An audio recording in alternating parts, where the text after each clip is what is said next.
بسم اللہ الرحمن الرحیم نحمده ونصلی علی رسوله الکریم اما بعد فاعوذ باللہ من الشیطان الرجیم بسم اللہ الرحمن الرحیم یا ایہا الذین آمنوا کتب علیکم الصیام کما کتب علی الذین من قبلکم لعلکم تتقون صدق اللہ العظیم۔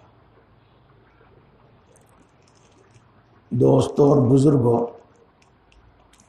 میری ماں اور بہنوں، اللہ رب العزت اپنے بندوں پر مہربان ہے، بڑا مہربان ہے اور سب پر مہربان ہے۔ سب پر مہربان ہے، اس کو بھی بتاؤں گا۔ چلو پہلے اسی کو بتاؤں۔ دنیا میں اللہ تبارک و تعالی کی رحمت وہ کافروں پر بھی ہے، مشرکوں پر بھی ہے، اور مومن اور مسلمانوں پر بھی ہے۔ دنیا میں اللہ تبارک و تعالیٰ کی رحمت اس کے فرما بردار بندوں پر بھی ہے اور نافرمان بندوں پر بھی ہے۔ اس لیے کہا اللہ کی رحمت سب پر ہے، اللہ سب پر مہربان ہے اور بڑا مہربان ہے۔ اس کو پھر بتاؤں گا، بڑا مہربان ہے، اس کو پھر بتاؤں گا، نہیں تو جو بات کہنے کی ہے، کہنا چاہ رہا ہوں میں، وہ رہ جائے گی۔ اللہ رب العزت نے اپنی اس رحمت سے انسان کے واسطے ایک ایسا انعام فرمایا کہ بس صحیح معنی میں تو عقل حیران ہے، عقل حیران ہے۔ اللہ رب العزت ہمیشہ سے ہے اور ہمیشہ رہے گا۔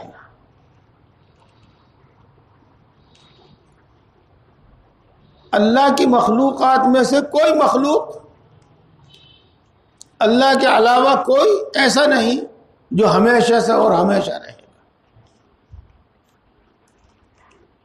کہ اللہ رب العزت نے انسان پر یہ فضل فرمایا کہ اس کو میں جنت دوں گا۔ جنت کا کیا مطلب؟ مکمل آرام و راحت کی جگہ، مکمل آرام و راحت کی جگہ، جہاں تکلیف کا کوئی کام نہیں ہے، کوئی نام نہیں ہے، اور ہمیشہ کی زندگی دوں گا۔ یہ ہمیشہ سے تو نہیں ہے، لیکن اب آگے جنت میں پہنچنے کے بعد ہمیشہ رہے گا۔ جیسے اللہ ہمیشہ رہے، اب جنت میں جانے کے بعد یہ مومن بندہ بھی ہمیشہ رہے گا، ہمیشہ زندہ رہے گا، کبھی موت نہیں آئے گی۔ ہاں، کبھی کوئی تکلیف نہیں ہوگی اور کبھی موت نہیں آئے گی۔ اور اس کے ساتھ ساتھ یہ اللہ تبارک و تعالیٰ کے نزدیک ہوگا، اللہ سے ہم کلام ہوگا، اللہ تبارک و تعالیٰ کی زیارت کرے گا، اللہ کا دیدار کرے گا۔ یہ ہے وہ سب سے بڑی نعمت، سب سے بڑا انعام انسان پر۔ اچھا سوچو ایک لمحے کے لیے، سوچو ایک منٹ کے لیے، کیا اس سے بڑا کوئی انعام ہو سکتا ہے؟ کتنا بڑا اللہ نے یہ انعام فرمایا، احسان فرمایا۔ اپنا دیدار، اپنی زیارت اس کو نصیب فرمائی، اپنا قرب، اپنی نزدیکی اس کو نصیب فرمائی، جس سے اللہ تبارک و تعالیٰ سے ہم کلام ہوگا، اللہ تعالیٰ سے باتیں کرے گا، اور ہمیشہ کی راحت کی زندگی، اس میں نہ کوئی تکلیف ہے نہ بیماری ہے وغیرہ وغیرہ جو آپ کو بار بار بتائی ہوئی ہے، یہ انعام فرمایا۔ لیکن اس کے واسطے اللہ نے کچھ احکام متعین فرمائے۔ دوسرے الفاظ میں کہو، اللہ تبارک و تعالیٰ نے کچھ کام اس کے ذمے قرار دیے۔ سن رہے، سمجھ رہے آپ؟ ماشاءاللہ۔ یہ چیز اس کو کب نصیب ہوگی؟ اللہ نے کچھ کام اس کے ذمے لگائے، کچھ کاموں کے کرنے کا اس کو حکم دیا اور کچھ کاموں سے اس کو روکا۔ اگر یہ ان رکنے والے کاموں سے رکا رہے جن کو گناہ کہتے ہیں، معصیت کہتے ہیں، اور ان کاموں کو کرتا رہے جن کا کرنا اس کے ذمہ ڈالا، جن کو ہم کہہ سکتے ہیں اللہ کا فرض، اللہ کی عبادت، اللہ کے حکموں کا ماننا، جب یہ کرتا رہے گا تو پھر اس کو وہ چیز نصیب ہوگی۔ اب جس طرح اللہ تبارک و تعالیٰ نے ہماری زندگی کے واسطے ساری ضرورتیں مہیا فرمائی، اس دنیا میں ہماری زندگی کے واسطے ساری چیزوں کا انتظام فرمایا، ہوا کا انتظام فرمایا، پانی کا انتظام فرمایا، اور کھانے پینے کے لیے جتنی چیزوں کی ضرورت ہے ان چیزوں کا انتظام فرمایا، ہماری نسل باقی رہے اس کا انتظام فرمایا، سب چیزوں کا انتظام فرمایا۔ ایسے اللہ تبارک و تعالیٰ نے اس کا بھی انتظام فرمایا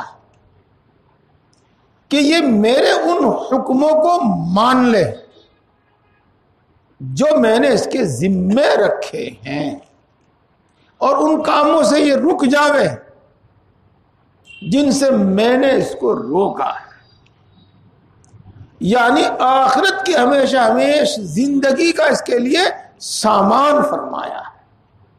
اللہ اکبر، اللہ اکبر۔ اس کو میں دوسرے لفظوں میں اور مختصر لفظوں میں کہہ دوں کہ اس کی ہدایت کا اللہ تبارک و تعالیٰ نے پورا انتظام فرمایا، جیسے اس کی زندگی کا پورا انتظام فرمایا، ایسے اللہ تبارک و تعالیٰ نے اس کی حیات، اس کی ہدایت کا اور ہمیشہ ہمیش کی زندگی کا بھی پورا انتظام فرمایا، کا انتظام فرمایا۔ انبیاء کرام علیہم الصلاۃ والسلام کو دنیا میں بھیجا،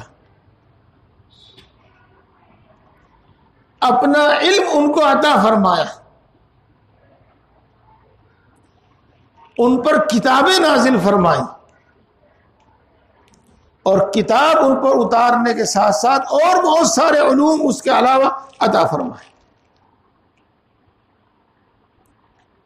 اللہ تبارک و تعالیٰ نے انسان کو عقل عطا فرمائی، اور اللہ تبارک و تعالیٰ نے انسان کو دل عطا فرمایا، دل عطا فرمایا۔ آہا، سمجھیے میرے دوستو، سمجھیے۔ پہلے بھی سمجھائی تھی بات، آج پھر سمجھاتا ہوں۔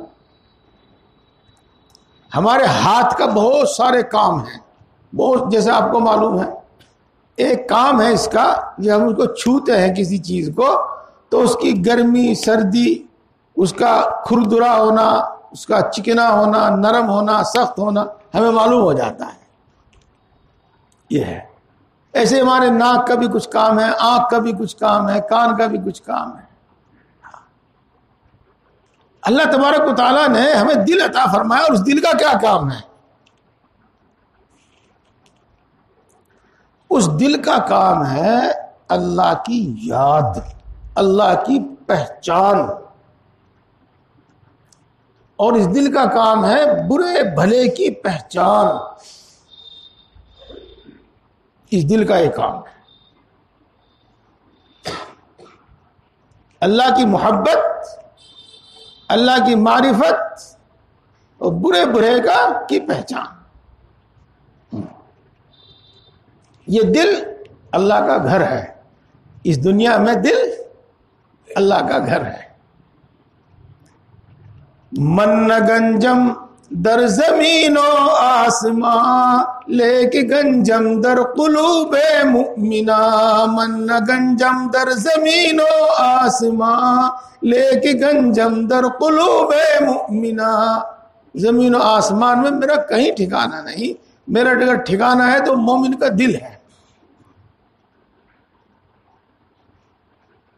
اللہ اکبر. اللہ دل کو اللہ نے اس قابل بنایا ہے کہ برے بھلے کی پہچان کرتا ہے. دل کو اللہ نے یہ قوت عطا فرمائی ہے کہ اللہ کو پہچانتا ہے, اللہ کو یاد کرتا ہے, اللہ سے محبت کرتا ہے. یہ اس کا میرے دوستو, ظاہر بات ہے کہ جب دل تندرست ہوگا تب تو یہ اپنا کام انجام دے گا, اور اگر دل بیمار ہو اور دل بگڑا ہوا ہو تو پھر یہ اپنا کام نہیں کرے گا.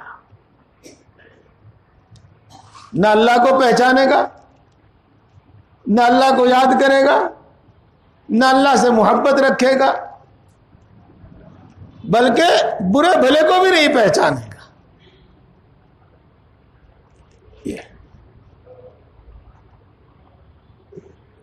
اسی واسطے مغفرت کے واسطے اللہ تبارک و تعالی نے شرط لگائی ہے, الا من اتى اللہ بقلب سلیم, کہ جہنم سے وہ بچے گا جو اللہ تبارک تعالی کے پاس تندرست دل کے ساتھ آئے گا. سلیم, سلامتی والے دل کے ساتھ, تندرست دل کے ساتھ آئے گا. اچھا, یہاں تک بھی امید ہے کہ بات آپ کو سمجھ میں آ گئی ہو. میرے دوستو, جس طرح اللہ نے ہمارے جسم کی غذا کا انتظام فرمایا, جیسے کہ آپ سن رہے تھے, ہمارے جسم کے لیے دواؤں کا انتظام فرمایا جیسے کہ ہم دیکھتے ہیں, ایسے ہی اللہ تبارک و تعالی نے دل کی تندرستی کے لیے بھی بہت سارا انتظام فرمایا, اور یہ بتایا کہ دل کن چیزوں سے بیمار ہو جاتا ہے, دل کن چیزوں سے بگڑ جاتا ہے. بتاؤں گا میں آپ کو جیسے جیسے انشاءاللہ ترتیب بنتی جاوے گی اور اللہ ذہن میں بات ڈالتے جائیں گے, میں آپ کو بتایا جاؤں گا. میرے دوست اور بزرگوں, اس ہدایت کے انتظام میں سے ایک انتظام اللہ کا یہ ہے کہ سال کے 12 مہینوں میں سے ایک مہینے کو اس نے رمضان بنایا اور اپنی خاص رحمت کا مہینہ بنایا. جیسا کہ ہم سب کو معلوم ہے, اور وہ مہینہ خاص طور سے اس دل کو سنوارنے کا مہینہ ہے. اللہ نے سارے انتظام فرما دیے جس سے یہ دل سنور جاوے, اللہ کی محبت کے قابل ہو جاوے, اللہ کی یاد کرنے لگے, برے بھلے کو پہچاننے لگے, اللہ کو پہچاننے لگے. وہ رمضان کا مہینہ ہے. اور اس آیت میں اللہ رب العزت نے ارشاد فرمایا ہے لعلکم تتقون, کہ یہ مہینہ ہم نے اور اس مہینے میں روزے رکھنے ہم نے تم پر فرض کیے ہیں تاکہ تم متقی اور پرہیزگار بن جاؤ. میرے دوستو, پھر سمجھیے, پھر عرض کرتا ہوں کہ اللہ رب العزت نے ہماری ہدایت کو ترقی دینے کے لیے, ہماری ہدایت کو بڑھانے کے لیے, ہمارے اندر تقوی پیدا کرنے کے لیے اور ہمارے اندر تقوی کو بڑھانے کے واسطے یہ مہینہ مقرر فرمایا ہے. یہ ابھی بتاؤں گا کچھ اور جو ذہن میں آئی وہ بتاؤں گا. پہلے آدمی کسی چیز کو پسند کرتا ہے پھر خریدتا ہے. پہلے کسی چیز کو آدمی ناپسند کرتا ہے پھر اس کو پھینکتا ہے. تو سب سے پہلی چیز یہ ہے کہ آدمی ایمان کو پسند کرے اور توحید کو پسند کرے. توحید کے خلاف جو شرک ہے اس کو ناپسند کرے. جب وہ توحید کو اور ایمان کو پسند کرے گا تو ایمان قبول کرے گا، اور جب وہ کفر اور شرک کو ناپسند کرے گا تو کفر اور شرک کو چھوڑ دے گا. یہ بات ساری سمجھ میں آ رہی ہوں گی، آسان الفاظ میں، آسان لب و لہجے میں بات آپ کے سامنے. اور اگر معاملہ اس کا الٹا ہو جائے، یعنی کفر کو اور شرک کو وہ پسند کرنے لگے اور توحید کو اور ایمان کو وہ ناپسند کرے، تو ظاہر بات ہے کہ اگر وہ پہلے سے کافر ہے، پہلے سے مشرک ہے، تو ایمان قبول نہیں کرے گا. اور بلکہ خدا نہ خواستہ مومن ہونے کی حالت میں اگر وہ کفر اور شرک کو پسند کرنے لگے تو ایمان چھوڑ کر کفر اور شرک میں مبتلا ہو جائے گا. جی ایسے اس کا الٹا سمجھ لیجیے گا. اللہ کسی کے دل میں ہدایت ڈال دے اور وہ توحید کو پسند کرے، اللہ پر ایمان لانے کو اور توحید کو پسند کرے، تو کفر اور شرک چھوڑ کر وہ ایمان میں داخل ہو جائے گا، توحید کو قبول کر لے گا. تو سارا معاملہ، سب سے پہلا معاملہ پسند ناپسند کا ہے. سب سے پہلا معاملہ پہچاننے کا ہے، پہچاننے کا، برائی بھلائی کو پہچاننے کا ہے. برائی بھلائی کو پہچاننے کا ہے سب سے پہلا معاملہ. تو دل کی اصلاح یہ ہے اور دل کا سنورنا یہ ہے کہ یہ بھلی اور اچھی باتوں کو پہچانے اور بھلی اور اچھی باتوں کو پسند کرے، اور بری باتوں کو پہچانے اور بری باتوں کو ناپسند کرے، پھر اس کو چھوڑ بھی دے گا. یہ بات میں نے آپ کو اپنے الفاظ میں اور بہت آسان الفاظ میں بیان کی ہے. جی دوستو، حدیث پاک میں آتا ہے کہ دل کا بگاڑ یہ ہے کہ لا یعرف معروفا ولا ينکر منکرا، کہ وہ بھلی بات کو بھلی بات نہ مانتا ہو اور بری بات کو بری بات نہ مانتا ہو. یہ دل کا بگاڑ ہے. دل کا بگاڑ کیا ہے؟ وَإِن يَرَوْا سَبِيلَ الرُّشْدِ لَا يَتَّخِذُوهُ سَبِيلًا، اگر ان کو صحیح راہ دکھلائی جاوے، صحیح راہ بتلائی جاوے تو وہ اس پر نہیں چلتے. وَإِن يَرَوْا سَبِيلَ الْغَيِّ يَتَّخِذُوهُ سَبِيلًا، اور اگر ان کو غلط راستہ دکھائی دے تو اس پر چل پڑتے ہیں. میرے دوستو، یہ دل کا بگاڑ ہے.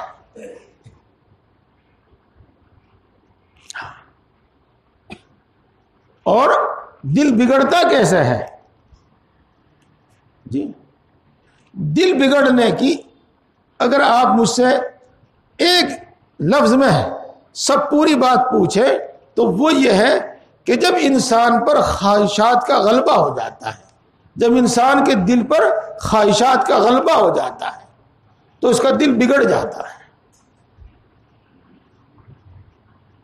اور پھر وہ حالت پیش آتی ہے جو میں آپ کو بتا رہا ہوں کہ بری بات کو بھلی سمجھنے لگتا ہے اور بھلی بات کو بری سمجھنے لگتا ہے. اللہ تبارک و تعالیٰ نے قرآن پاک میں بھی بیان فرمایا، ارأیت من اتخذ الہہ ہواہ وأضلہ اللہ علی علم وختم علی سمعہ وقلبہ وجعل علی بصرہ غشاوہ فمن یہدیہ من بعد اللہ افلا تذکرون. کیا آپ نے ان لوگوں کو دیکھا ہے جنہوں نے اپنی خواہشات کو اپنا معبود بنا لیا؟ جس طرح معبود یعنی اللہ رب العزت کا حکم بے چوں چرا مانا جاتا ہے، بغیر جھجک بلا کشمکش کے مانا جاتا ہے، مانا جانا چاہیے، ایسے ہی وہ بے چوں چرا اپنے نفس کی خواہشات پر، اپنے نفسانی تقاضوں پر عمل کرتے ہیں۔ الفاظ شاید بھاری ہو گئے، ہاں یوں کہہ لو آپ کہ جو ان کے جی میں آتا ہے وہ کرتے ہیں، جو ان کو اچھا لگتا ہے وہ کرتے ہیں، جن میں ان کو مزہ آتا ہے وہ کرتے ہیں، ان کو برے بھلے سے کوئی واسطہ نہیں، کوئی مطلب نہیں۔ یہ تو ایسے لوگوں کو کبھی ہدایت نہیں ہو سکتی۔ اللہ ارشاد فرماتے ہیں اس میں کہ ایسے لوگوں کو کبھی ہدایت نہیں ہوتی۔ تو میں نے آپ کو کیا بات بتائی کہ دل کا بگاڑ یہ ہے کہ اس پر خواہشات نفسانی کا غلبہ ہو جاتا ہے۔ مثال کے طور پر میری ماں بہنیں بھی سن رہی ہیں، وہ بھی سن لیں۔ اسلامی لباس جس میں سب سے پہلے اس کا لحاظ رکھا گیا ہے کہ آدمی کا ستر، جو چیز چھپانے کی ہے وہ چھپے۔ اللہ نے لباس بنایا ہی اسی لیے، اور اس کے بعد دوسرا نمبر ہے زینت کا۔ اللہ نے انسانوں کے واسطے لباس زینت بنایا ہے، آرائش، زینت سمجھتے ہوں گے آپ کیا کہ اس کو ڈیکوریشن یا کچھ اور کہیں، چلو خیر جو کچھ کہتے ہوں، زینت بنایا ہے۔ تو پہلے تو ہو ستر، چھپانا، اور پھر ہو زینت۔ اگر معاملہ الٹ دیا جاوے، کیا صرف زینت کا تو لحاظ کیا جاوے اور پردے اور ستر کا بالکل لحاظ نہ کیا جاوے، یہ تو معاملہ الٹ گیا۔ اب سمجھو، اگر کوئی شخص ایسا کرتا ہے تو اس کی دل فیصلہ صحیح نہیں اس کا، وہ خواہش نفس پر، نفسانی تقاضے پر عمل کرتا ہے۔ یہ ہے میرے دوستو خواہش نفسانی پر عمل کرنا۔ مثال کے طور پر آپ نے اپنے بڑوں کو دیکھا ہوگا، اکثر و بیشتر ان کا کرتا گھٹنوں تک یا گھٹنوں کے آس پاس تک ہوتا ہے، لنگی یا شلوار جو نیچے پہنتے ہیں وہ تو پہنتے ہی ہیں، کرتا بھی قریب قریب گھٹنوں تک ہوتا ہے۔ اس میں کیا مصلحت؟ اس میں مصلحت یہ ہے کہ اس میں ستر ہے، جو چھپانے کی چیز ہے اس کو چھپایا گیا ہے، ناف سے لے کر گھٹنے تک یہ ستر ہے، اس کو چھپایا گیا ہے۔ جس طرح اس پر کپڑا ڈھکا گیا ہے، ایسے ہی اس کو ایسا ڈھیلا رکھا گیا اور اتنا نیچا رکھا گیا کہ یہ کسی طرح نظر نہ آئے، پہننے کے بعد بھی اتنا چست لباس نہ ہو کہ وہ کپڑا پہننے کے بعد بھی نظر آئے، اتنا چھوٹا لباس نہ ہو کہ پہننے کے باوجود بھی ننگا ہو،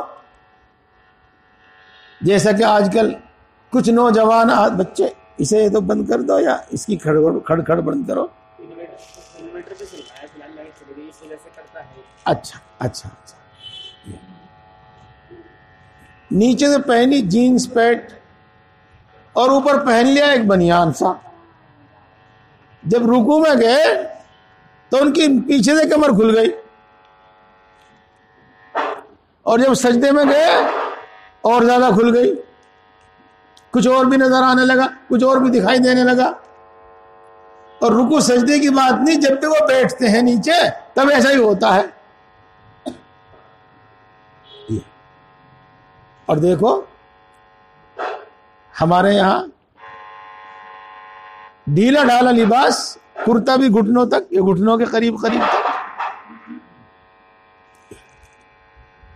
تو ان کو تو وہ جو لباس اچھا لگا بس وہ پہنا، اس کے فائدے کی طرف، اس کے نقصان کی طرف کوئی دھیان نہیں دیا، ستر کی طرف کوئی دھیان نہیں دیا. اسی طرح میری مائیں بہنیں بھی آج کل ساڑیاں پہننے لگی، اور دلہن کو تو ہونی چاہیے کم سے کم ایک لہنگا اور ایک ساڑی اس کی تو ہونی ہی چاہیے. اس سے کوئی بحث نہیں ان کو کہ یہ پوری طریقے سے پردے کا کام دیتا ہے یا نہیں دیتا. ایسا لباس پہننے لگے جس پہ برقع چلتا ہی نہیں. تو یہ سب انہوں نے اپنی خواہش سے، اپنی پسند سے کیا. یہ اپنی پسند سے کیا. چلیے یہ ایک مثال بتا رہا ہوں میں کہ وہ برے بھلے کی کوئی پہچان نہیں، بس جو جی میں آیا وہ کیا. جو یہ ہے وہ خواہشات، اور ان خواہشات کے غلبے کے بعد پھر آدمی کو برے بھلے کی پہچان ختم ہو جاتی ہے، کرتا ہی نہیں وہ برے بھلے کی پہچان. اب میں آپ کو بتا دوں تو اللہ تبارک و تعالی نے ہمارے دل کی صفائی اور ہمارے دل کی تندرستی کا یہ انتظام فرمایا کہ ہم کو ایک مہینہ عطا فرمایا، اور وہ مہینہ ہے رمضان المبارک کا مہینہ. جی ایک عشرہ اس کا رحمت کا، ایک عشرہ اس کا مغفرت کا، ایک عشرہ اس کا جہنم سے آزادی کا، یہ انعام فرمایا. اور اس مہینے میں آدمی کا دل متقی ہو جاتا ہے. لعلکم تتقون کا یہی مطلب ہے. کیا انتظام فرمایا اللہ تبارک و تعالیٰ نے؟ نمبر 1، شیطان کو قید کر دیا. شیطان جو انسان کو بہکاتا ہے اور برائیوں میں اس کو مبتلا کرتا ہے، برائیوں پر اکساتا ہے، اس کو قید کر دیا. اور فرض کا ثواب 70 گنا کر دیا، اور نفل کا ثواب فرض کے برابر کر دیا. اور اسی طریقے سے پابندی لگائی اس پر کہ تجھے صبح صادق سے لے کر غروب آفتاب تک کچھ کھانا نہیں ہے، کچھ پینا نہیں ہے، اور تجھے ہم بستر نہیں ہونا ہے. ان 3 چیزوں کے چھوڑنے کا نام ہی روزہ ہے. میرے دوستو، یہ 3 چیزیں جب آدمی چھوڑتا ہے تو اس سے خواہشات نفسانی کم ہو جاتی ہیں، اور اس طریقے سے انسان کا دل خواہشات نفسانی سے پاک ہوتا ہے، اور اس طریقے سے انسان کا دل گندگیوں سے صاف ہوتا ہے، اور وہ صحیح معنی میں دل بنتا ہے. تو رمضان المبارک کی ہمیں بہت قدر کرنی چاہیے. رمضان المبارک کو ہمیں بہت اچھے سے گزارنا چاہیے. ایک بات اور یاد آئی، وہ بھی سنیے گا. اور جیسی توجہ سے ماشاءاللہ آپ سن رہے ہیں، میں تھوڑی سی توجہ آپ کی اور چاہوں گا. ہمارا دشمن شیطان ہے، اور ہمارا دشمن ہمارا نفس ہے. جی قرآن پاک میں بات صاف صاف بیان کی گئی ہے ان الشیطان لکم عدو مبین. اور شیطان کا کام یہ ہے کہ وہ برائی کو ہماری نگاہ میں اچھائی دکھلاتا ہے. یہ اور ایک ہمارا دشمن ہے نفس جو ہمارے اندر ہے. اللہ تبارک و تعالیٰ قرآن پاک میں ارشاد فرماتے ہیں وما ابرئ نفسی ان النفس لامارۃ بالسوء، کہ تمہارا نفس یہ تم کو بہت زیادہ حکم دینے والا ہے برائی کا. یہ دو ہمارے دشمن ہیں، یہ دو ہم کو برائی پر اکساتے ہیں، برائی پر آمادہ کرتے ہیں. یہ بات سننے کے ساتھ اب اگلی بات سنیے آپ کو. اگر ہمارے اندر خواہشات نفسانی نہ ہو تو شیطان ہمارا کچھ نہیں بگاڑ سکتا. شیطان ہم کو گمراہ جو کرتا ہے وہ ان خواہشات اور نفسانی تقاضوں کی بنا پر ہی ہمیں گمراہ کرتا ہے. رمضان المبارک میں جب ہمیں یہ عادت ہو گئی 30 دن تک مسلسل روزہ رکھنے سے یہ عادت ہو گئی کہ ہم اللہ کے حکم کی وجہ سے جائز اور حلال چیز چھوڑ سکتے ہیں اور چھوڑ رہے ہیں. جب ہمیں 30 دن تک یہ عادت ہو گئی کہ کھانا پینا جس پر ہماری زندگی موقوف ہے ہم اس کو 12 گھنٹے 15 گھنٹے حتیٰ کہ 18 گھنٹے تک چھوڑ سکتے ہیں تو خواہشات نفسانی کم اور اللہ تبارک و تعالیٰ کی حکم کو ماننے کا جذبہ ہمارے اندر ابھرتا ہے. اور ان خواہشات نفسانی کے کم ہونے پر شیطان بھی ہمیں گمراہ نہیں کر پاتا. میرے دوستو اب آپ کو خوب اچھی طرح سمجھ میں آ گیا ہوگا کہ اللہ تبارک و تعالیٰ نے ہمارے لیے ہدایت کا سامان کیسے فرمایا اور اس کے لیے رمضان المبارک کا مہینہ ہم کو عطا فرمایا.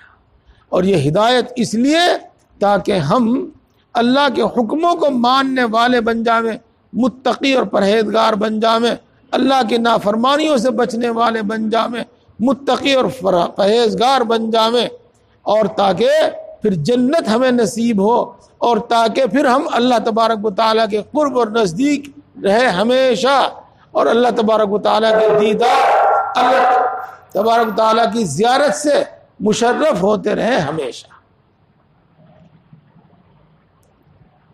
میرے دوستو رمضان المبارک کی یہ تاثیر ضرور ظاہر ہوگی، رمضان المبارک کی یہ خاصیت ضرور ظاہر ہوگی اور انشاءاللہ ہمارے اندر تقویٰ پیدا ہوگا، انشاءاللہ ہم کو ہدایت ملے گی. تقوی کا مطلب ایک مرتبہ اور بتا دوں، یعنی ہماری عادت ایسی بنے گی، ہمارا مزاج ایسا بنے گا کہ ہم اللہ کے حکموں کو ماننے والے بن جائیں گے. ہماری طبیعت ایسی بنے گی، ہمارا مزاج ایسا بنے گا کہ ہم اللہ کی نافرمانیوں سے بچنے والے بن جائیں گے. ہمارا دل ایسا ہو جائے گا جو اللہ تبارک و تعالیٰ کی اطاعت اور عبادت کو پسند کرے گا اور اللہ کی نافرمانیوں اور گناہوں کو ناپسند کرے گا. ہمارا دل ایسا ہو جائے گا. متقی بننے کا مطلب بھی یہی ہے. بات تو میں آگے کہہ رہا ہوں، ایک بات اور یاد آ گئی، اس کو بھی بہت توجہ سے سماعت فرمائیں. ماشاءاللہ آپ سب سمجھدار لوگ ہیں، بہت دنوں سے مسلسل میری بات بھی سنتے رہتے ہیں اور علماء یہاں تشریف لاتے رہتے ہیں اور مفتی عمران صاحب بھی آپ کو ماشاءاللہ آپ کی ضرورت کی بہت باتیں سناتے رہتے ہیں، کتابیں پڑھ کر سناتے رہتے ہیں، تو آپ میری بات آسانی سے سمجھ سکتے ہیں. ہدایت کے یوں تو کئی درجے ہیں، بہت سارے درجے ہیں، لیکن ہدایت کے ابتدائی 3 درجے ہیں. ہاں، یہ پڑھے لکھے لوگ، کالجوں میں پڑھنے والے لوگ بھی ہماری بات سنیں، ہاں، اور وہ بھی سمجھیں کہ ہم لوگ کیا پڑھتے پڑھاتے ہیں. ہاں، ہدایت کا پہلا درجہ یہ ہے کہ آدمی کو جب بتایا جاوے کہ یہ اچھی بات ہے، حق بات ہے، سچ بات ہے، تو اس حق کا سمجھنا، اس حق بات کا سمجھ لے کہ ہاں حق ہے، یہ سچ بات ہے، اس کو سمجھ لے وہ کہ ہاں سچ ہے۔ اسی طریقے سے جب اس کو بتایا جاوے کہ یہ بری بات ہے تو وہ اس کو سمجھ لے کہ ہاں بری بات ہے۔ جب اس کو بتایا جاوے کہ یہ غلط بات ہے تو وہ اس کو سمجھ لے کہ ہاں غلط بات ہے۔ ایک درجہ تو یہ ہے۔ اس کے بعد دوسرا درجہ یہ ہے کہ اس صحیح بات کو اس کا دل قبول کر لے، یا تو یوں کہہ دو اس کا دل اس کو پسند کر لے، اس حق بات کو اس کا دل پسند کر لے۔ دو درجے ہو۔ اس بری بات کو اس کا دل قبول کر لے کہ ہاں بری ہے، اور بری ناپسند کر لے اس کو، دو۔ اور تیسرا درجہ پھر اس کے مطابق اس کا عمل ہو جاوے، صحیح بات پر وہ عمل کر رہا ہو، اچھی بات پر وہ عمل کر رہا ہو، بری بات کو وہ چھوڑ رہا ہو، پھر اس کے مطابق اس کا عمل ہو جاوے۔ یہ ہدایت کے 3 ابتدائی درجے ہیں۔ اللہ رب العزت رمضان المبارک میں ہمارے دل کو اس قابل بناتا ہے کہ وہ حق کو حق سمجھنے لگے، حق کو پسند کرنے لگے، اس کے مطابق عمل کرنے لگے، باطل کو باطل سمجھنے لگے، اس کو ناپسند کرنے لگے اور اس سے بچنے لگے۔ اللہ ہمارے دل کو اس قابل بناتا ہے۔ ایسا نہیں جیسا کہ آج بہت سے لوگوں کا کہہ لو یا بعض لوگوں کا کہہ لو، جس کا جتنے لوگوں سے واسطہ پڑا ہوگا وہ یوں ہی کہے گا، جب ان کو یہ کہا جاوے کہ بھئی جھوٹ بولنا برا ہے تو اس کا دل اس کو مانتا نہیں، کیا کہے اجی مول صاحب ٹھیک ہے سچ بولنا چاہیے، لیکن آج تو جھوٹ بولے بغیر کام چلتا نہیں، یہ کہتا ہے۔ اس کی اس بات سے ہم کیا سمجھیں کہ یہ اچھی بات اس کی سمجھ میں ہی نہیں آ رہی ہے، یہ اچھی بات اس کا دل قبول ہی نہیں کر رہا ہے، اور جب سمجھ میں نہیں آ رہی ہے، اس کا دل قبول نہیں کر رہا ہے، تو اس کے مطابق عمل کیسے کرے گا پھر وہ؟ بھائی امانت داری، دیانت داری ہونی چاہیے۔ حدیث پاک میں آتا ہے لا ایمان لمن لا امانت لا ولا دین لمن لا عہد لا۔ اس شخص کے اندر ایمان نہیں جس کے اندر دیانت داری نہیں ہے، اور اس شخص کے اندر دین نہیں جس کے اندر عہد و پیمان کی، وعدے کی پابندی نہیں ہے۔ اجی مول صاحب ٹھیک ہے جو کچھ آپ کہہ رہے ہیں، باقی بات تو یہ ہے کہ اگر ایمانداری پر چلا جاوے تو بس دال روٹی کھا سکتا ہے آدمی، اس سے آگے کچھ نہیں کر سکتا۔ تو کیا سمجھے بھائی ہم اس کی اس بات سے؟ اس کی بات سے ہم یہ سمجھے کہ اس کے دل میں اس کی کوئی اہمیت نہیں ہے کہ حدیث پاک میں کیا کہا جا رہا ہے، حالانکہ کتنے سخت الفاظ ہیں کہ اس شخص کے اندر ایمان نہیں جس کے اندر دیانت داری نہیں، اس کے اندر دین نہیں جس کے اندر عہد و پیمان کی پابندی نہیں۔ ہاں ایک صاحب تھے، انہوں نے اپنی زمین بیچ دی، دوسرا آیا، اس نے اس سے زیادہ دام لگا دیے، پہلے سے بھی بیانہ لے لیا تھا، اب دوسرے سے بھی لے لیا۔ جی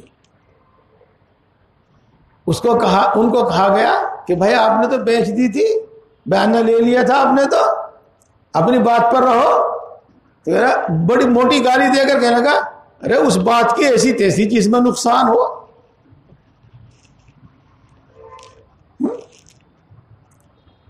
یہ کیا ہے؟ ہاں یہ صحیح بات اس کی سمجھ میں نہیں آتی، صحیح بات کو اس کا دل قبول نہیں کرتا۔ اسی طرح کی اور بہت ساری مثالیں ہیں، بہت ساری مثالیں ہیں جی۔ مثال کے طور پر جی، ہر قیمتی چیز کو، ہر اچھی چیز کو، قیمتی چیز کو آدمی حفاظت سے رکھتا ہے، چھپا کر رکھتا ہے جی۔ اسی کے تحت عورت یقیناً بڑی معزز ہے، عزت و آبرو ہے ہماری، وہ ناموس جس کو کہا جاتا ہے ہماری عزت و آبرو ہے جی۔ اگر کوئی شخص اس کو چھیڑ دیتا ہے، اور ہمیشہ سے چلی آ رہی ہے یہ بات، کوئی آج کی بات نہیں ہے، آج تو معاملہ الٹا ہوتا جا رہا ہے، تو اس پر جنگیں چھڑ جاتی تھی جی، اور آدمی اپنی عزت و ناموس کو بچانے کے واسطے اپنی جان دے دیتا تھا یہ۔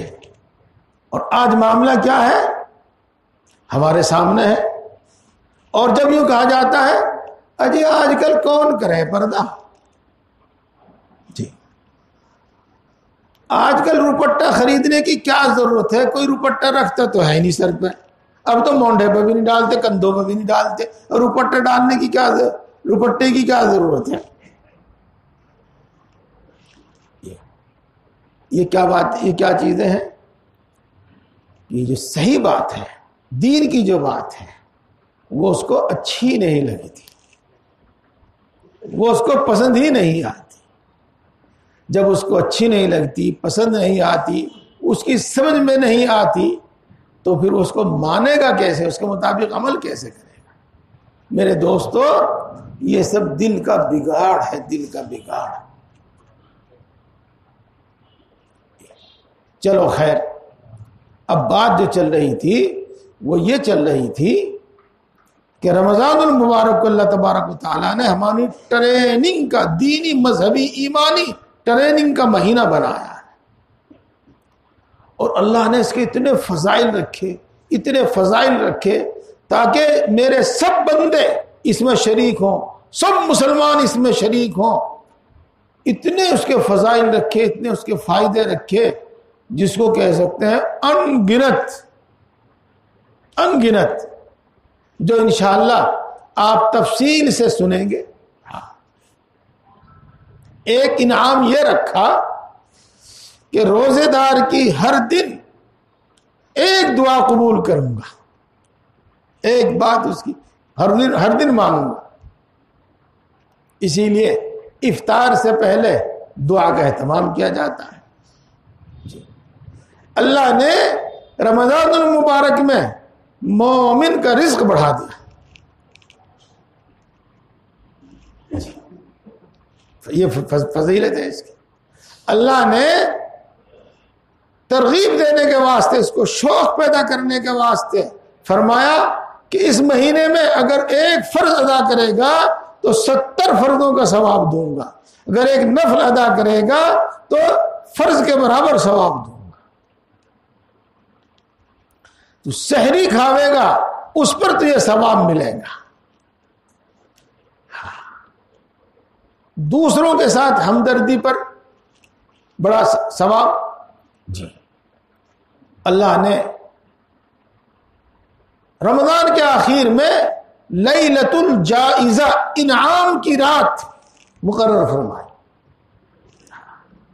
اور حد کر دی اللہ تبارک و تعالیٰ نے، بس اس سے زیادہ کوئی انعام ہو ہی نہیں سکتا تھا کہ روزہ اس کے لیے ہے اور روزے کا انعام میں خود دوں گا۔ ایک مطلب تو یہ ہے حدیث پاک کا، اور دوسرا مطلب یہ ہے کہ روزہ میرے لیے ہے اور روزے کا بدلہ میں خود ہوں، روزے کا بدلہ میں خود ہوں،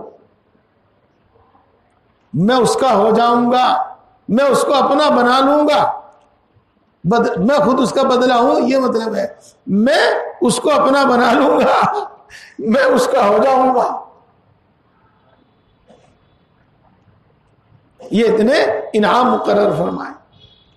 ہاں دیکھو میرے دوستو، یہ بات بالکل صاف ہو گئی اور بار بار آپ کے سامنے رکھ دی گئی، مختلف عنوانات سے آپ کے سامنے رکھ دی گئی رمضان کی اہمیت۔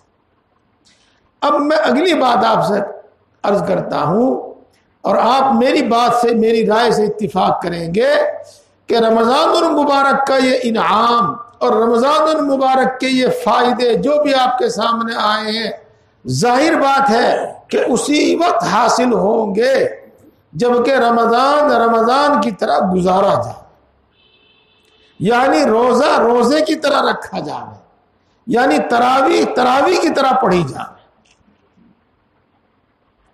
اگر روزہ روزے کی طرح نہ رکھا گیا، تراویح کی طرح نہ پڑھی گئی، رمضان المبارک رمضان کی طرح نہ گزارا گیا، تو ظاہر بات ہے کہ پھر اس کا کوئی فائدہ نہیں ہوگا، اس کا کوئی فائدہ نہیں ہوگا۔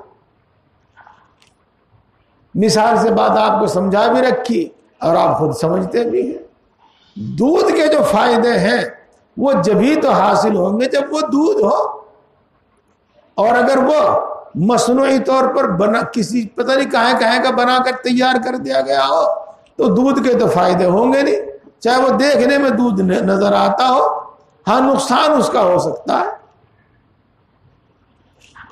لہذا یہ بات میں نے ساری آپ کو ایک تو رمضان المبارک کی اہمیت اور رمضان المبارک کی فضیلت بیان کرنے کے واسطے سنائی، اور دوسرے اس لیے سنائی تاکہ ہم رمضان کو رمضان کی طرح گزاریں۔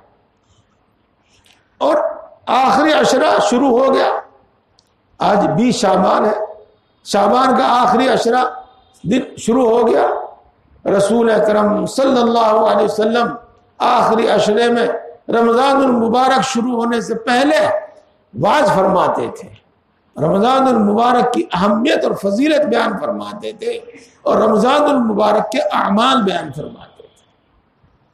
لہذا میرے دوستو، پہلے تو میں سب سے گزارش کروں گا کہ رمضان کے واسطے، روزے رکھنے کے واسطے، تراویح پڑھنے کے واسطے یہی بڑے اہم 2 عمل ہیں رمضان مبارک کے، انتظام کیجئے، اپنے آپ کو فارغ کیجئے۔ کس طرح فارغ کریں گے آپ اپنے آپ کو؟ رمضان المبارک کے جو مشکل کام ہیں، جو روزے میں رکاوٹ بن سکتے ہیں، جو تراویح میں رکاوٹ بن سکتے ہیں، یا تو ان کو رمضان سے پہلے کر لو، یا پھر ان کو مؤخر کر دو، رمضان کے بعد ان کو کرو۔ ایک تو یہ تیار۔ اسی طرح دوسری چیز یہ ہے میرے دوستو، رمضان المبارک صحیح گزارنے کا علم رمضان آنے سے پہلے حاصل کرو، جب ہم رمضان صحیح گزار سکتے ہیں۔ مثال کے طور پر نماز پڑھنا ہم سیکھتے ہیں نا، ایسے روزہ رکھنا سیکھو۔ مثلا اس میں سے سب سے پہلی بات یہ ہے کہ نیت کرو روزے کی، اور نیت کرنے کے بعد پھر 3 کام نہ کرو صبح صادق سے لے کر سورج غروب ہونے تک۔ کھاؤ مت، اور پیو مت، اور بیوی سے ہم بستر مت ہو، عورت سے ہم بستری نہ ہو۔ ان 3 چیزوں کو چھوڑنا نیت کے ساتھ، اس کا نام روزہ ہے۔ تو میرے بھائیوں، نیت کے مسائل سمجھو، نیت کا طریقہ سمجھو، نیت کس طرح ہوتی ہے، اور بہت ساری باتیں پیش آتی رہتی ہیں۔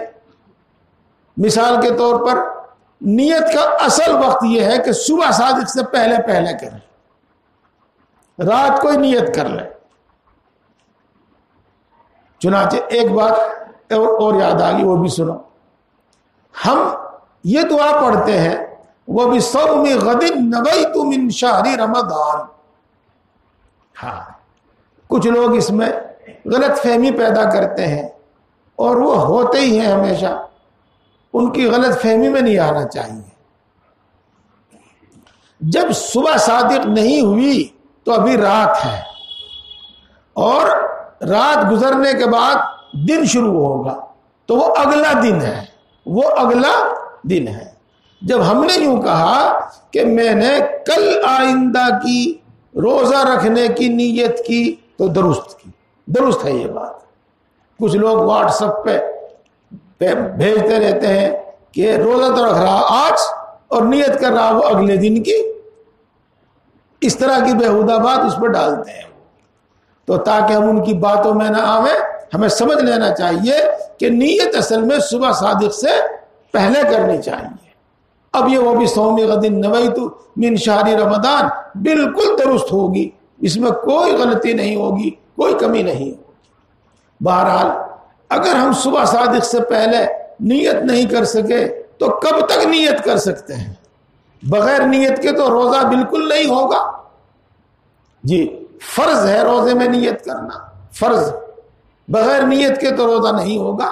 اگر ہم صبح صادق سے پہلے نیت نہیں کر سکے تو کب تک نیت کر لے جس سے روزہ ہو جائے.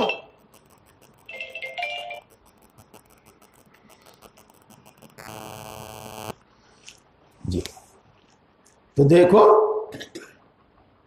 جنتریوں میں زوال کا وقت لکھا ہوا ہے اور یہ نقشے لگے ہوئے ہیں اور بورڈ لگا ہوا ہے, اس میں بھی زوال کا وقت لکھا ہوا ہے. یہ کہلاتا ہے عربی میں نصف النہار, آدھا دن. آدھا دن اس سے 2 گھنٹے پہلے تو نیت کی جا سکتی ہے. یہ میں نے آپ کو مثال کے طور پر بتایا ہے. تو اس طرح کے مسائل ہمیں معلوم ہوں. اگر اس طرح کے مسائل ہمیں معلوم نہیں ہوں گے تو بس ہم ایسا کریں گے کہ وہ سحری پہ تو ہم نے صبح صادق کے وقت ہم نے کھانا چھوڑ دیا اور غروب کے وقت ہم نے کھا لیا اور باقی کچھ پتہ نہیں. تو میرے دوستو اس طرح نہیں ہونا چاہیے. اس طرح کرنے سے روزہ نہیں ہوگا. یہ میں مثال کے طور پر بتا رہا ہوں. اسی طریقے سے میرے دوستو بہت ساری باتیں آدمی کو پیش آتی رہتی ہیں.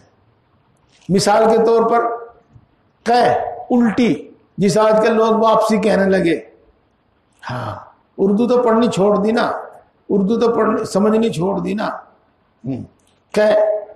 ہو جاتی ہے, اس میں کیا ہو جاتی ہے. تو کون سی قے سے روزہ ٹوٹ جائے گا اور کون سی قے سے روزہ نہیں ٹوٹے گا معلوم ہونا چاہیے. معلوم ہونا چاہیے. اسی طریقے سے اور بہت سارے مسائل ہیں. کان میں درد ہے, آنکھ میں درد ہے, دوائی ڈال سکتے ہیں نہیں ڈال سکتے؟ پورے جسم میں درد ہے, انجیکشن لگوا سکتے ہیں کہ نہیں لگوا سکتے؟ مسواک کر سکتے ہیں کہ نہیں کر سکتے؟ میں کن چیزوں سے روزہ ٹوٹ جاتا ہے اور کچھ چیزیں ایسی ہیں جن سے بظاہر ایسا معلوم ہوتا ہے کہ روزہ ٹوٹ جائے گا لیکن حقیقت میں ان سے روزہ نہیں ٹوٹتا. فقہاء کرام نے, مفتیان کرام نے کتابوں میں لکھا ہے. اسی طرح میرے بھائیوں, میرے دوستوں, ایک ہے روزہ ٹوٹ گیا تو اس کے بدلے ایک ہی روزہ رکھا جائے گا, اور ایک ہے روزہ ٹوٹ گیا اس کے بدلے 61 روزے رکھے جائیں گے. ایک روزہ قضا کا رکھا جائے گا اور 60 روزے لگاتار کفارے کے رکھے جائیں گے. تو ہمیں معلوم ہونا چاہیے کہ کس عمل سے, کس کام سے روزہ ٹوٹ جاتا ہے اور اس کی قضا رکھی جاتی ہے صرف ایک روزہ, اور کس کام سے, کس عمل سے, کس کام سے روزہ ٹوٹ جاتا ہے اور ایک روزہ قضا کا اور 60 روزے کفارے کے رکھے جاتے ہیں, تاکہ ہم ایسی چیزوں سے بچ سکیں, اپنے آپ کو بچا سکیں اور رمضان المبارک کی فضیلت حاصل کر سکیں.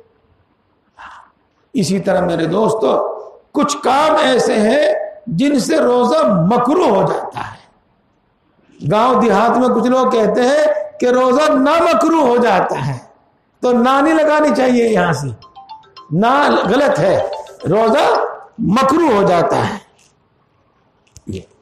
اور مکروہ کا مطلب ناپسند ہوتا ہے. اسی طریقے سے آپ کتاب سنیں گے تو اس میں پتہ چلے گا کہ اس شخص کا روزہ نہیں ہوتا، تو اس کا مطلب یہ ہوتا ہے کہ اللہ کے یہاں روزہ قبول نہیں ہوتا. میرے دوستو، ان سب باتوں کو سن کر آپ بآسانی سمجھ گئے ہوں گے کہ واقعی رمضان المبارک کا فائدہ حاصل کرنے کے واسطے ہمیں سب چیزوں کا جاننا ضروری ہے. اسی طریقے سے میرے دوستو، رمضان المبارک کا ایک دوسرا اہم عمل اور وہ ہے تراویح.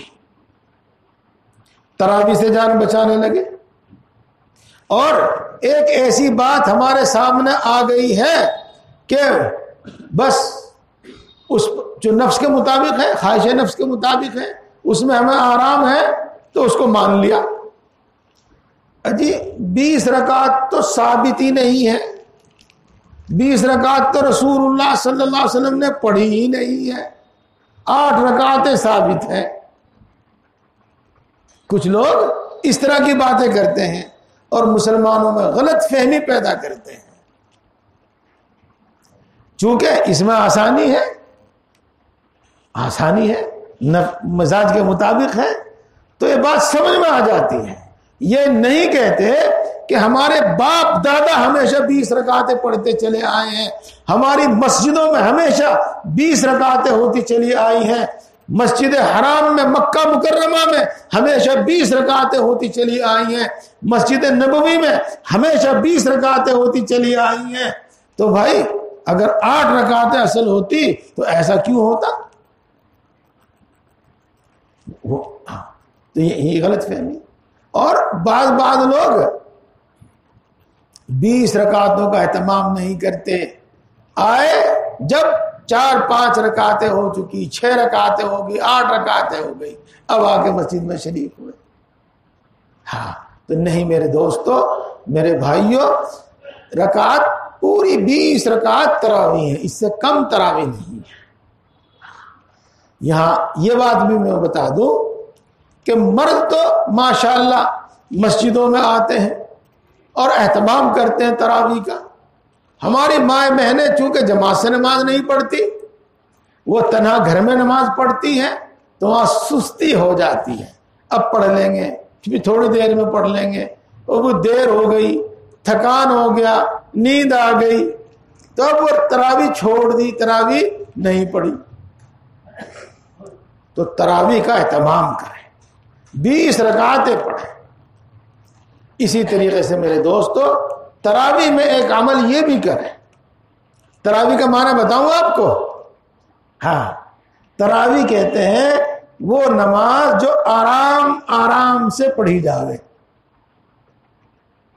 جی تراویح یہ راحت سے بنا ہے، راحت سے. راحت کے معنی ہے آرام کے.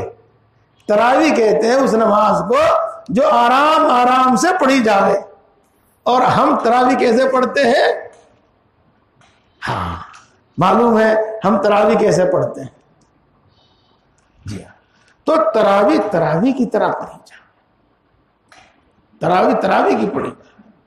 اس میں سب سے پہلا کام آپ یہ کریں کہ تراویح پڑھانے والے امام کو یوں کہیں کہ دیکھو جی آپ سنت کے مطابق ہمیں تراویح پڑھاؤ. اور سنت میں شریعت میں سنت میں سب کا لحاظ کیا گیا ہے، سب کا لحاظ کیا گیا ہے. چنانچہ آپ جانتے ہیں کہ جب آدمی تنہا نماز پڑھے تو چاہے جتنی لمبی نماز پڑھے اس کو اختیار ہے، لیکن جب آدمی جماعت کے ساتھ نماز پڑھے اور امام وہ ہے تو اس کو یہ حکم دیا گیا ہے کہ ہلکی نماز پڑھاؤ، آسان نماز پڑھاؤ، کہ جماعت کے اندر بوڑھے بھی ہیں ان کا بھی دھیان رکھو، مریض اور بیمار بھی ہیں ان کا بھی دھیان رکھو، سب کا دھیان رکھ کے نماز پڑھاؤ. یہ حکم ہے. دیکھو شریعت میں کتنی آسانی ہے. ہمارا کتنا لحاظ رکھا ہے اللہ تبارک و تعالیٰ نے. تو فقہائے کرام نے تراویح میں چونکہ 20 رکعتیں ہوتی ہیں اس کا دھیان رکھا ہے، اس کا دھیان رکھا ہے. یہاں تک کہ یوں فرمایا ہے کہ اگر لوگوں کو کوئی بھی عذر ہو، کوئی بھی ایسی بات ہو جس کی بنا پر وہ تراویح چھوڑ کر جا سکتے ہیں تو تم تراویح کو ہلکی کر دو. ہاں ہلکی کر دو. بہرحال بعض سنتوں تک کے چھوڑنے کی اجازت دے دی ہے. ہاں وہ تو مفتی صاحب تحقیق کر کے آپ کو بتا دیں گے اور مفتی صاحب تحقیق کر کے اس کے مطابق انشاءاللہ آپ کو تراویح پڑھا لیں گے. بس میں تو اتنا عرض کرنا چاہتا ہوں کہ جو قرآن پاک اس طرح پڑھا جاتا ہے جس میں یعلمون تعلمون کے سوا اور کچھ سمجھ میں نہیں آتا، اور قرآن پاک پڑھنے کے بجائے گھاس کاٹنا اس کو ہم کہہ دیتے ہیں. تو میرے دوستو تراویح اس طرح نہ، تراویح اتنا، بلکہ اس کو کہو کہ اطمینان سے قرآن پاک پڑھو. رواں پڑھے گا وہ قرآن پاک، اطمینان سے پڑھنے کا مطلب یہی ہے کہ وہ بالکل قاری صاحب کی طرح رکوع پڑھے گا، ایسا نہیں کرے گا. ہاں جی حذر کے ساتھ پڑھے گا، جلدی جلدی پڑھے گا، اس کا بھی ایک قاعدہ ہے. لیکن اس میں یعلمون تعلمون کے علاوہ کچھ اور بھی سنائی دے، حروف نہ کٹے، کوئی حرف نہ چھوٹے، صحیح ادا ہو غلط ادا نہ ہو، اس طریقے سے اس کو پڑھنے کی اجازت ہو. یہ اسی طریقے سے ان کو کہو کہ رکوع اتنا تو کرو جس میں کم سے کم اطمینان سے 3 مرتبہ سبحان ربی العظیم کہا جا سکے. سجدہ اتنا تو کرو کم سے کم جس میں 3 مرتبہ اطمینان سے سبحان ربی الاعلیٰ کہا جا سکے. ایسا نہ ہو کہ کچھ آدمی ہم جیسے معذور بوڑھے لوگ ابھی سجدے میں پیشانی رکھی نہیں کہ اللہ اکبر ہو گیا، اب کہیں گے اللہ اکبر کہہ گئے اٹھ پیشانی اٹھاویں سر اٹھاویں یہ سبحان ربی الاعلیٰ کہیں. ایسا نہیں ہونا چاہیے. اسی طریقے سے اکثر و بیشتر لوگوں کی تحیات پوری نہیں ہو پاتے کہ السلام علیکم ورحمۃ اللہ، السلام علیکم ورحمۃ اللہ. یہ ایسا نہیں ہونا چاہیے. ہاں اتنی گنجائش ہے التحیات پڑھو، یہ تو واجب ہے، اس کے بغیر تو نماز ہی نہیں ہونے کی. اور التحیات بھی اطمینان سے اتنی پڑھو کہ صحیح صحیح حروف ادا ہو رہے ہیں. اور درود شریف اللہم صلی، درود شریف یہ سنت مؤکدہ ہے، سنت مؤکدہ، اسے پڑھو. ہاں اگر جلدی ہے تو اتنا ہو سکتا ہے کہ اللہم بارک نہ پڑھو. ہاں اتنا ہو سکتا ہے کہ اللہم انی ظلمت نفسی ظلما کثیرا وہ نہ پڑھو، ہو سکتا ہے. لیکن ساری نماز پڑھی اور آخر میں جو حصہ ہمارا ہے اسے ہم چھوڑ دیں. ہمارا حصہ کیا ہے؟ ہمارا حصہ ہے اللہ نے بخش دے. ربنا آتنا فی الدنیا حسنہ وفی الآخرۃ حسنہ، اے اللہ ہم کو دنیا اور آخرت کی بھلائی عطا فرما. ہم اسے چھوڑ دیں. خیر چلو چھوڑنے کی گنجائش اس طرح پر ہے کہ اللہ تبارک و تعالی ہمارے دلی منشا کو، ہماری نیتوں کو سمجھتا ہے کہ ہاں یہ سب مجھ سے یہی چیز مانگ رہے ہیں، مغفرت مانگ رہے ہیں، آخرت کی اور دنیا کی بھلائی مانگ رہے ہیں، چلو بغیر مانگے بھی میں ان کو دے دوں گا. تو میرے بھائیوں اتنی تو ہونی چاہیے، اتنی تو بات ہونی چاہیے. ایک چیز ہے جو ہونی تو چاہیے لیکن وہ اختیاری ہے، کوئی لازمی نہیں ہے. 4 رکعت نماز پڑھ کر کچھ دیر بیٹھو، آرام کرو، کچھ دیر بیٹھو، اور پھر کچھ دیر بیٹھنے کے بعد پھر نماز کے لیے کھڑے ہو جاؤ. ہاں ہمیں چونکہ جلدی رہتی ہے، میں آپ کو تجربے کے واسطے کہتا ہوں، تجربہ کر کے دیکھنا، دیر تو لگے گی اس میں. 4 رکعت پڑھو اور 4 رکعت کے بعد اتنی دیر بیٹھو جتنی دیر میں 4 رکعت پڑھی جاتی ہیں. یہ اصل ہے، ترویحہ کہتے ہیں اس کو. پھر 4 رکعت پڑھو، پھر 4 رکعت پڑھ کے پھر اتنی دیر بیٹھو، پھر 4 رکعت پڑھو، پھر 4 رکعت پڑھ کے اتنی دیر بیٹھو، تو بالکل تکان نہیں ہوگا. جو لگاتار 20 رکعتیں پڑھنے سے آدمی تھک جاتا ہے وہ تھکان نہیں ہوگا. آرام آرام سے اگر ہم درمیان میں بیٹھ بیٹھ کے پڑھیں گے تو تھکان نہیں ہوگا. اور اسی لیے ہمارے لیے اللہ رب العزت نے ہر 4 رکعت کے بعد ترویح رکھا، یعنی بیٹھ کر آرام کر. تو بہرحال اگر وہ نہیں تو اس میں تو ایک مختصر سی دعا پڑھتے ہیں ہم، وہ پڑھ لیا کرے، یا 3 مرتبہ 7 مرتبہ درود شریف پڑھ لیا کرے. وہی دعا پڑھنا کوئی لازم و ضروری نہیں. کون سی دعا ہے وہ؟ سبحان ذی الملک والملکوت. یہی پڑھنا کوئی ضروری نہیں، پڑھ لو، منع بھی نہیں ہے. کوئی بھی ذکر کر سکتے ہیں، کوئی بھی ذکر کر سکتے ہیں. بہرحال میں عرض کیے کر رہا تھا میرے دوستو کہ روزہ روزے کی طرح رکھو، تراویح تراویح کی طرح رکھو، اور تراویح کی طرح پڑھو، اور ان کو اچھی طریقے سے سمجھ لو. اور ایسا امام رکھو جو سب چیزوں کو سمجھ سکتا ہو، سب چیزوں کو سمجھ سکتا ہو، مقتدیوں کی بھی رعایت رکھتا ہو، اور شریعت و سنت کی بھی رعایت رکھتا ہو، قرآن پاک صحیح بھی پڑھتا ہو اور جلدی بھی پڑھتا ہو، نماز سنت کے مطابق صحیح پڑھاتا ہو اور جلدی بھی پڑھاتا ہو. یہ ہے. اور اسی طرح میرے دوستو یہ بات رمضان میں آپ تفصیل سے سنیں گے، لیکن اس وقت بات پوری ہو جائے گی، اس لیے میں تھوڑے سے الفاظ میں بیان کر دوں. اللہ کی نافرمانی جس کو ہم گناہ کہتے ہیں اس کو تم معمولی نہ سمجھو، اس کو معمولی نہ سمجھو. جی ہاں، ہیلمٹ ہمارے فائدے کے واسطے، تو ماسک کے بارے میں تو میں کچھ کہتا نہیں. جی ہاں، اگر نہ لگاویں تو کتنا بڑا جرمانہ، معمولی سی بات ہے. ہمیشہ حادثہ ہوتا بھی نہیں، بعض بات ایسے جنہوں نے زندگی بھر ہیلمٹ نہیں لگایا اور وہ کچھ بھی نہیں ہوا، لیکن کتنا بڑا جرمانہ رکھا جاتا ہے. تو اللہ کی نافرمانی کوئی معمولی چیز نہیں ہے، ہاں، اور اس کا انجام کوئی معمولی نہیں ہے، بڑا بھیانک انجام ہے. تو رمضان المبارک کے 30 دنوں میں اللہ کی نافرمانی سے بچنے کی ٹریننگ لو، اللہ کی نافرمانی سے، گناہوں سے بچنے کے عادی ہو جاؤ، عادی ہو جاؤ. اسی لیے اللہ تبارک و تعالیٰ نے رسول اللہ صلی اللہ علیہ وسلم کا فرمانا، اللہ کا فرمانا ہے، اسی لیے رسول اللہ صلی اللہ علیہ وسلم نے ارشاد فرمایا ہے کہ جو شخص جھوٹ بولنا اور جھوٹی بات پر عمل کرنا نہ چھوڑے، اللہ کو اس کے روزے کی کوئی ضرورت نہیں. تو اس طریقے سے انشاءاللہ ہمارا دل متقی بن جائے گا، ہمارے دل کو ہدایت مل جائے گی. اللہ نے ہماری ہدایت کا سامان فرمایا ہے، اور اللہ نے یہ سب کام ہمارے لیے آسان فرما دیے. شیطان کو قید کر دیا، نفسانی خواہشاتوں کو کم کرنے کا سامان کر دیا. اللہ نے یہ سب کام ہمارے واسطے آسان فرما دیا. اسی طرح میرے دوستو رمضان المبارک میں اللہ کے رسول صلی اللہ علیہ وسلم نے 4 چیزوں کی کثرت کا حکم فرمایا ہے. نمبر 1، لا الہ الا اللہ کثرت سے پڑھنا. ہاں، آپ کو پہلے بھی بتایا تھا، اور 3 تسبیح آپ کو روزانہ پڑھنے کے لیے عرض کیا تھا کہ لا الہ الا اللہ سے ایمان مضبوط ہوتا ہے.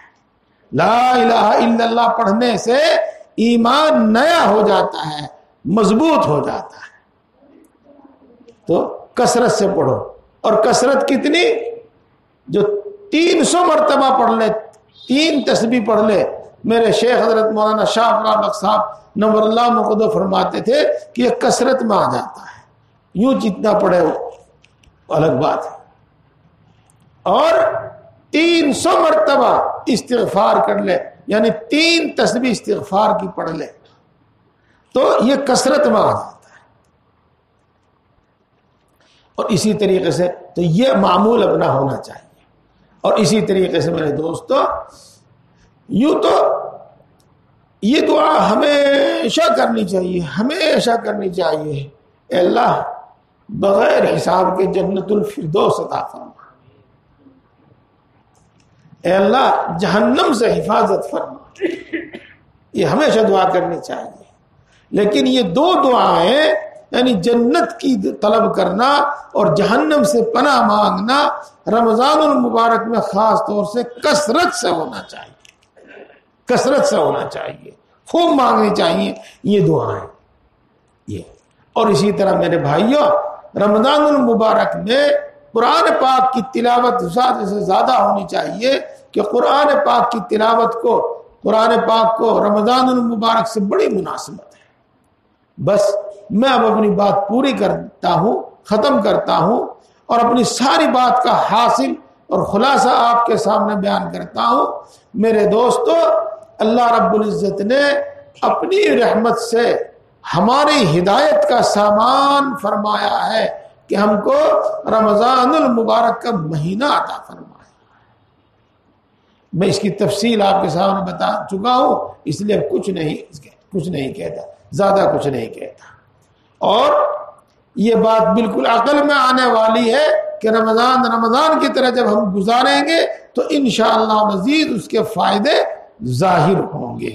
اگر لاپرواہی سے گزاریں گے تو پھر کچھ فائدہ نہیں ہوگا۔ ہاں، اور پھر میں نے آپ کے سامنے عرض کیا کہ روزے کے مسائل جانو، یاد کرو، سمجھو، اور اسی طریقے سے تراویح کی طرح پڑھو، قرآن پاک کی تلاوت عام دنوں سے کچھ زیادہ کرو، استغفار عام دنوں سے زیادہ کرو، کلمہ طیبہ عام دنوں سے زیادہ پڑھو، جنت کی طلب اور جنت کی دعا عام دنوں سے زیادہ کرو، جہنم سے پناہ عام دنوں سے زیادہ مانگو۔ بس میں اپنی بات کو ختم کرتا ہوں۔ اللہ تبارک و تعالی ہم سب کو توفیق عطا فرماوے۔ وآخر دعوانا الحمدللہ رب العالمین۔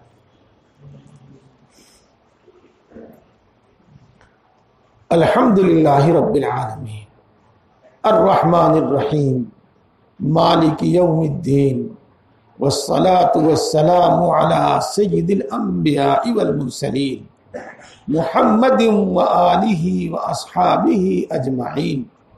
لا الہ الا انت سبحانک انی کنت من الظالمین۔ ربنا ظلمنا انفسنا وان لم تغفر لنا وترحمنا لنکونن من الخاسرین۔ اے اللہ، تو سب سے بڑا ہے، ہر چیز پر قادر ہے، ہر چیز کا مالک ہے، ہر چیز کے خزانے تیرے قبضے میں ہیں، تیرے خزانے کم یا ختم ہونے والے نہیں ہیں۔ تو اپنی مخلوق میں سے ہر ایک کو سمندروں کے برابر عنایت فرما دے تو تیرے خزانوں میں اتنی بھی کمی نہ آوے جتنی سمندر میں سوئی ڈبونے سے اس کے پانی میں کمی آ جاتی ہے۔ اے اللہ، تو بڑا مہربان ہے، سب پر مہربان ہے، بڑی بڑی نعمتوں سے نوازنے والا ہے، بلا عوض عطا فرماتا ہے، بلا استحقاق عطا فرماتا ہے، بغیر مانگے عطا فرماتا ہے۔ اے اللہ، تو بڑا مہربان ہے، سب پر مہربان ہے، بڑی بڑی غلطیوں کو معاف فرماتا ہے، بار بار معاف فرماتا ہے، معاف کرنے کو پسند کرتا ہے۔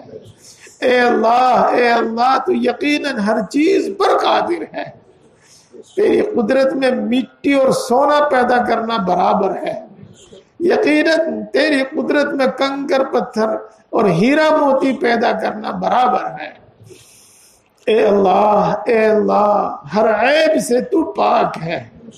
اے اللہ، کمال کی ہر صفت تیری ذات بابرکات میں موجود ہے۔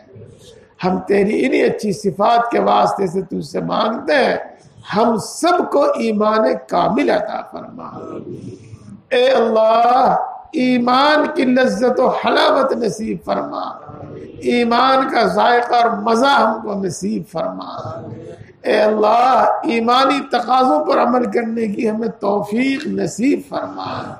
اے اللہ، ایمانی صفات ہمارے اندر پیدا فرما، کفر اور شرک اور نفاق کی صفات ہمارے اندر سے نکال دے، ہمیں ان سے نفرت پیدا فرما، ہمارے دلوں میں ان صفات سے نفرت پیدا فرما۔ اے اللہ، کفر کی، شرک کی، نفاق کی بری عادتوں سے ہمیں نفرت پیدا فرما۔ اے اللہ اپنے وعدوں کا یقین عطا فرما۔ اے اللہ اپنے وعدوں کا یقین عطا فرما۔ اے اللہ اپنی صفات کی پہچان عطا فرما، اپنی صفات کا یقین عطا فرما۔ اے اللہ اپنی محبت و معرفت عطا فرما، اپنی محبت اور اپنی معرفت عطا فرما۔ اے اللہ اپنا خوف عطا فرما، اتنا خوف جو تیری نافرمانی سے بچا دے، اتنا خوف جو گناہوں سے روک دے۔ اے اللہ اپنا خوف ہمارے دلوں میں پیدا فرما، اپنے نبی کی محبت عطا فرما، نیک لوگوں کی محبت عطا فرما۔ اے اللہ ہم کو دین کی صحیح سمجھ عطا فرما، ہم سب کو دین کی صحیح سمجھ عطا فرما، ہم سب کو دین کی صحیح سمجھ عطا فرما۔ ذکر کرنے والی زبان عطا فرما، شکر کرنے والا دل عطا فرما۔ اے اللہ طاعت و عبادت میں مشقت برداشت کرنے والا جسم عطا فرما۔ اے اللہ آج تک جتنے گناہ کیے ہیں تمام گناہوں کو معاف فرما، ہر چھوٹے بڑے گناہ کو معاف فرما۔ اے اللہ پکی سچی توبہ نصیب فرما، توبہ پر استقامت نصیب فرما۔ اے اللہ توبہ پر استقامت نصیب فرما۔ اے اللہ تمام گناہوں سے نفرت پیدا فرما، تمام گناہوں سے نفرت پیدا فرما، تمام برے کاموں سے ہمارے دل میں نفرت پیدا فرما۔ اے اللہ اپنے فضل سے، اپنے کرم سے، اپنی نصرت سے اے اللہ تمام گناہوں سے ہماری حفاظت فرما، تمام گناہوں سے ہماری حفاظت فرما، نفس و شیطان کے شر سے ہماری حفاظت فرما۔ اے اللہ ایک لمحے کے لیے ہمیں نفس و شیطان کے حوالے نہ فرما۔ اے اللہ اپنی تمام طاعت و عبادت کو ہمارے لیے آسان فرما، اپنی طاعت و عبادت کا شوق ہمارے دل میں پیدا فرما۔ اے اللہ اپنی طاعت و عبادت کو ہمارے لیے آسان فرما، اپنی طاعت و عبادت کا ہمارے دل میں شوق پیدا فرما۔ اے اللہ جتنی بھی کرتے ہیں، جیسی بھی کرتے ہیں قبول فرما۔ اے اللہ جتنی بھی کرتے ہیں، جیسی بھی کرتے ہیں قبول فرما۔ زیادہ سے زیادہ کی توفیق نصیب فرما، زیادہ سے زیادہ کی توفیق نصیب فرما، اور ہماری ناقص عبادتوں کو قبول فرما، ناقص عبادتوں کو قبول فرما۔ اے کریم آقا، کریم لوگ کھوٹی پونجی قبول کر لیتے ہیں، اے اللہ ہماری ناقص عبادتوں کو قبول فرما، ناقص عبادتوں کو قبول فرما۔ اے اللہ خصوصاً نماز پڑھنے کا شوق ہمیں عطا فرما، قرآن پڑھنے کا ہمیں شوق عطا فرما۔ اے اللہ قرآن پڑھنے کا ہمیں شوق عطا فرما۔ اے اللہ تو کسی کا محتاج نہیں ہے، سب تیرے محتاج ہیں، سب تیرے محتاج ہیں، تمام خزانے تیرے قبضے میں ہیں، جس کو چاہے دے، جس کو چاہے نہ دے، جس کو چاہے جتنا چاہے دے۔ اے اللہ ہم تیری رحمت کا واسطہ دے کر، اے کریم آقا تیرے کرم کا واسطہ دے کر تجھ سے درخواست کرتے ہیں، تجھ سے مانگتے ہیں۔ اے اللہ ہم سب کی تمام ضرورتیں پوری فرما، ہم سب کی تمام ضرورتیں پوری فرما۔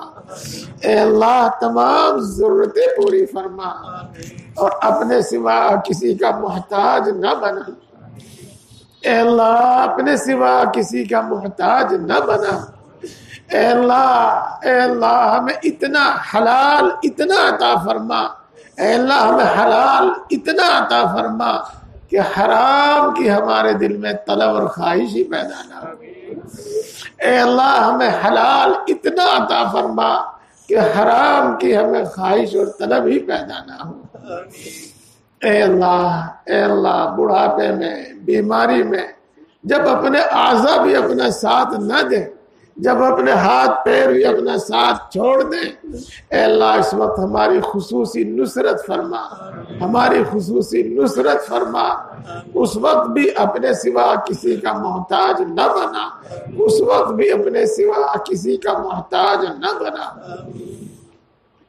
اے اللہ ہر مشکل کو آسان فرما، اے قادر مطلق ہر مشکل کو آسان فرما، اے اللہ ہر پریشانی کو دور فرما، اے قادر مطلق، اے بگڑی کے بنانے والے ہم سب کا ہر بگڑا ہوا کام بنا دے، اے بگڑی کے بنانے والے ہر بگڑا ہوا کام بنا دے، اے قادر مطلق، اے زمین و آسمان کو پیدا کرنے والے اور اس کا انتظام چلانے والے، اس کو توڑ پھوڑ کر پھر دوبارہ بنانے والے، اے اللہ ہر اٹکا ہوا کام بنا دے، ہر اٹکا ہوا کام بنا دے، ہر اٹکا ہوا کام بنا دے۔ اے اللہ خصوصاً حاضرین مجلس جو بھی دعا پر آمین کہہ رہے ہیں، مرد عورت بوڑھے بچے جوان جو بھی آمین کہہ رہے ہیں، اے اللہ تو سب کے دلوں کی بات سے خوب واقف ہے، تجھ پر کوئی بات پوشیدہ نہیں ہے۔ اے اللہ جو دل میں موجود ہے سب کے دلوں کی بات تو خوب جانتا ہے، جو بات دل میں ابھی نہیں بھی آئی ہے تو اس کو بھی جانتا ہے۔ اے اللہ ان سب کی جائز مرادیں پوری فرما، اے اللہ تمام جائز مرادیں پوری فرما، تمام جائز مقاصد میں کامیابی عطا فرما، جو بھی اپنے دل میں لیے ہوئے ہیں اللہ ان کی جائز مرادیں پوری فرما، جائز مقاصد میں کامیابی عطا فرما۔ اے اللہ قرضوں سے سلوک دوش فرما، اے اللہ قرضوں کے بوجھ سے ادائیگی فرما، قرضوں کے بوجھ سے ہماری کمر ہلکی فرما، اے اللہ خوشحالی عطا فرما، تنگ دستی سے حفاظت فرما، بابرکت حلال روزگار عطا فرما، اے اللہ بابرکت حلال روزگار عطا فرما، جو روزگار عطا کیا ہے اس میں برکت فرما، ترقی فرما، ہر قسم کی آفتوں سے بری نظر سے اس کی حفاظت فرما۔ اے اللہ جن کو دکان کی ضرورت ہے ان کو موقع کی دکان عطا فرما، اے اللہ جن کو مکان کی ضرورت ہے ان کو کشادہ مکان عطا فرما، جو ملازمتوں کی تلاش میں ہے ان کو حلال ملازمت عطا فرما، جائز ملازمت عطا فرما۔ اے اللہ جن کو رشتوں کی تلاش ہے ان کو نیک اور نبھا والے رشتے عطا فرما، جن کے رشتے طے ہو چکے ہیں اللہ میں جو بھی رکاوٹ ہے اس رکاوٹ کو دور فرما، غیب سے سامان مہیا فرما، غیب سے سامان فرما۔ اے اللہ جو بیمار ہیں سب کو شفا نصیب فرما، سب کو صحت و قوت عطا فرما، خصوصاً جو خطرناک قسم کی بیماریوں میں مبتلا ہے اللہ ان سب کو شفا عطا فرما، ہر قسم کی خطرناک بیماریوں سے ہماری حفاظت فرما۔ اے اللہ جن کو اولاد کی طلب ہے ان کو نیک اولاد عطا فرما، اور جن کو اولاد عطا کی ہے اے اللہ ان کی اولاد کو نیک بنا، ملک و ملت کا خادم بنا، اے اللہ آنکھوں کی ٹھنڈک بنا، دل کی راحت بنا، ماں باپ کا فرما بردار بنا، اے اللہ ان کو عالم دین بنا، حافظ قرآن بنا، اے اللہ ان کو آوارہ اور ناکارہ ہونے سے بچا لے، اے اللہ ان کو آوارہ اور ناکارہ ہونے سے بچا لے، اے اللہ ہمارے مال اور اولاد کو ہمارے لیے عذاب نہ بنا، اے اللہ ہمارے لیے مال اور اولاد کو عذاب نہ بنا، اے اللہ ہمارے گھروں میں برکتیں نازل فرما، چین سکون سکینہ نازل فرما، اے اللہ ہمارے گھریلو جھگڑوں کو ختم فرما، خصوصاً میاں بیوی کے جھگڑوں کو ختم فرما، اور پوری امت کے اندر اتفاق اور اتحاد پیدا فرما۔ اے اللہ بڑوں کا اکرام کرنے کی توفیق عطا فرما، خصوصاً ماں باپ کی عزت و خدمت کرنے کی توفیق نصیب فرما۔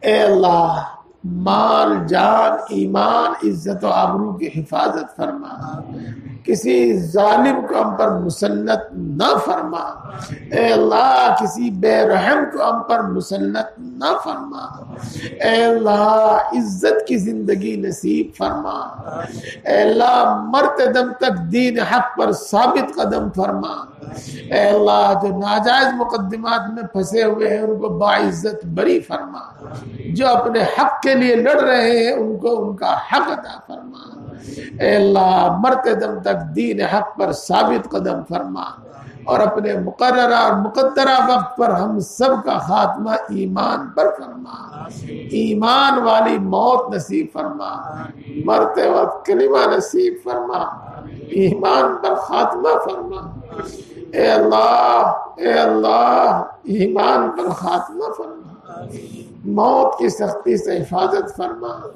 قبر کے عذاب سے حفاظت فرما، میدان حشر کی سختیوں سے حفاظت فرما، اے اللہ عرش کا سایہ نصیب فرما، اے اللہ تو اپنے بندوں میں سے موت کو بغیر حساب کے بخشے گا، اے اللہ اپنے فضل سے ہم سب کو بغیر حساب کے معاف فرما دیجئے، اے اللہ محض اپنے فضل سے بغیر حساب کے بخش دیجئے، بغیر حساب کے جنت الفردوس عطا فرما دیجئے، اے اللہ جہنم سے حفاظت فرما، جہنم سے حفاظت فرما، پوری امت مسلمہ کی مغفرت فرما، ہمارے ماں باپ کی مغفرت فرما، ہمارے بیوی بچوں کی مغفرت فرما، ہمارے شوہروں کی مغفرت فرما، اے اللہ ہمارے اعزاء اقربا کی مغفرت فرما، ہمارے دوست احباب کی مغفرت فرما، اے اللہ ہمارے اساتذہ ہمارے مشائخ کی مغفرت فرما،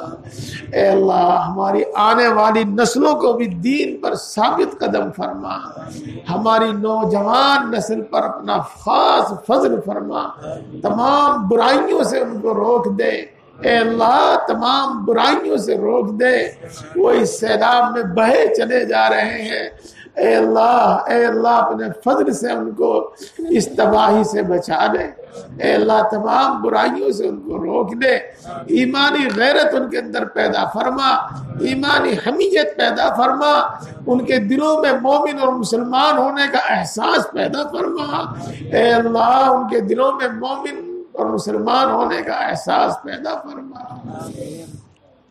اے اللہ